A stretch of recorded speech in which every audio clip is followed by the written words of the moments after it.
look, the problem with politicians, especially in D.C., is that they tell the American people that we can protect them from harm, protect them from every aspect of evil, from every tragedy, that we're never going to let a bad thing happen again. And the people on this committee say effectively today that they can stop evil, that we must do something. But they've admitted here multiple times by multiple parties that it's all a pretext to ban weapons. If this were about policy, if it really were, we'd be addressing facts, right? 2% of prosecuted federal criminals have bought their weapons through retail purchases, less than or just over 10% of state criminals. About 0.8% of criminals obtained their weapons at a gun show. Crime in San Francisco is facing a recall vote of the DA. Why? Police making arrests and only 8% of crimes reported there. Homicides are up 36%. 2021 arson is up 40% compared to 2019.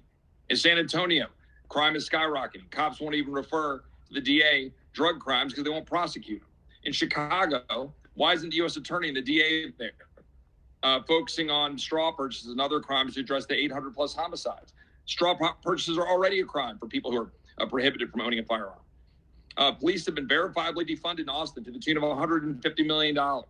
We have 107,000 deaths and skyrocketing from fentanyl pouring across our border. Thousands and thousands of Americans. We have documented homicides by hands and knives more than rifles. I say that again.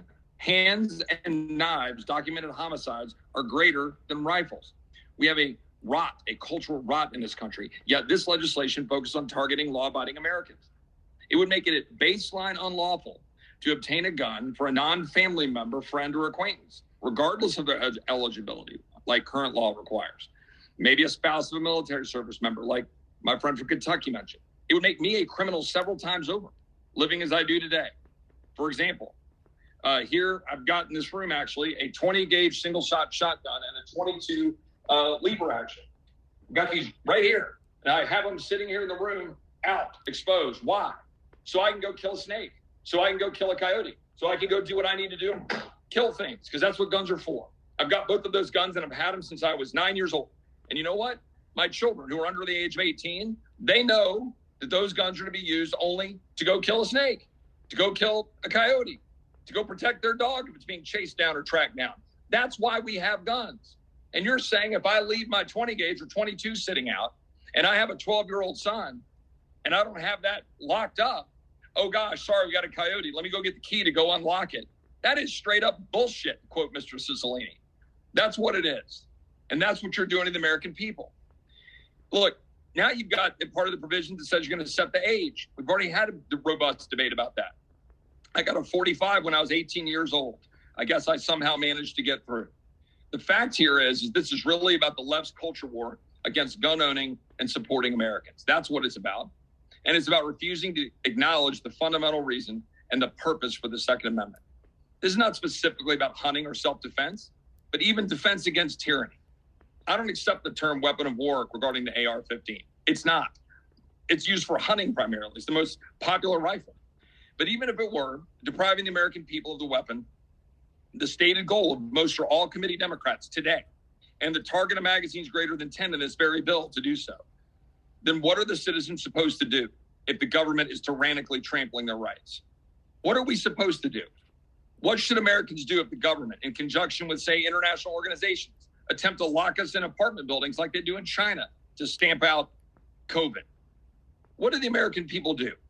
In history, this is replete with examples. The Soviet Union established gun control, and from 1929 to 1953, they massacred 20 million people. Turkey, the Armenians, 1.5 million people. We know about Germany and gun control and what it meant for Jews in that part of the world, in Germany and Austria, Poland, and throughout Europe. We have China establishing gun control in 1935, and another 20 million people were massacred. Evil is evil. And what do we know about the Uvalde shooter? It was a psychotic, evil 18-year-old who talked about raping women, killing defenseless animals, and was willing to gun down fourth graders. We have a cultural rot in this country.